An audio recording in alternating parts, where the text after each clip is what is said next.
Bryan Mitchell here for Lighting Warehouse. Today, we're going over the basic components that make up a low voltage outdoor lighting system. So when you start to plan your new landscape lighting, these will be the items to add to your shopping cart. Let's light your way.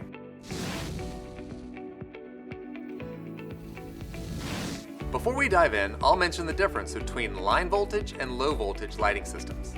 Line voltage systems must be installed by a licensed electrician and are primarily used for commercial properties. In this video, we will focus on low voltage systems, which can be installed by anyone with the right attitude. We'll start with a transformer. This is a device which takes the 120 volts from a standard electrical outlet and steps it down to a more manageable voltage to power your light fixtures. This is usually around 12 volts.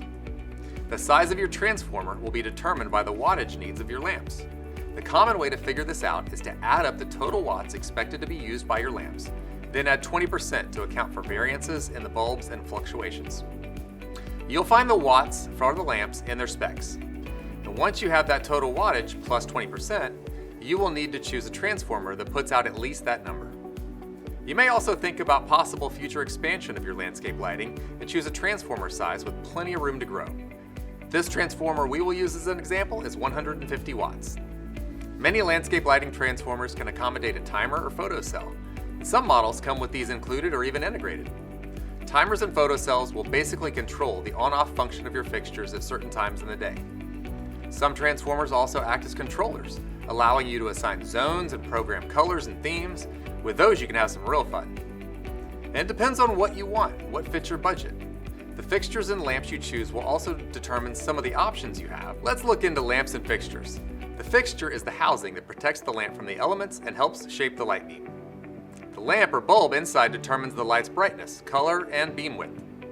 Some fixtures are integrated, which means the light source inside the fixture is built in and is not replaceable. So if the fixture fails, then you replace the whole fixture. Many fixtures come as drop-in, which means the lamp inside is easily replaceable.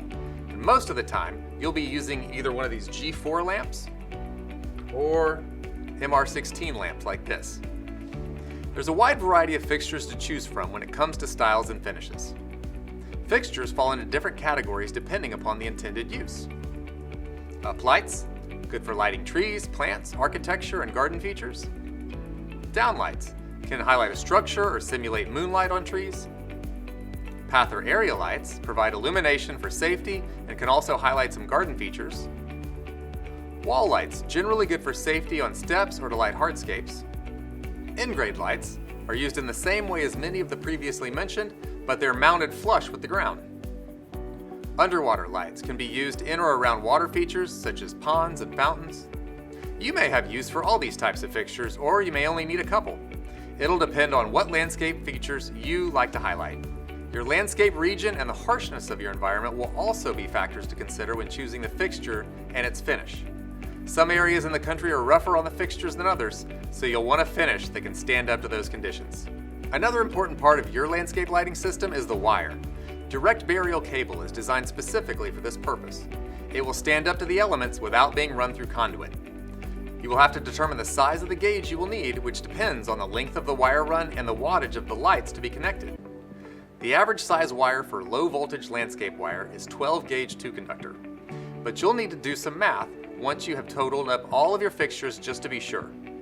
If your wattage totals more than 100 watts and the run is more than 100 feet, then you may need to consider 10 or 8 gauge wire. And that's just a rough guide. You may also consider alternate methods of running your wire to take some of the load off the line. There are ways to differ your points of power to help with that. Or, if you have a large property, you may even need to consider more than one transformer. If you want to dive deeper into each of these components, check out some of the other videos in our library. Lighting Warehouse has the fixtures, lamps, and other accessories to make your landscape lighting dreams come true. Buy it all today on lightingwarehouse.com. Chat with our exceptional customer service team for help with your landscape lighting essentials. You can find all that and more on lightingwarehouse.com, helping to light your way. Follow us on social media and visit our website for products and get more information covering landscape lighting from A to Z.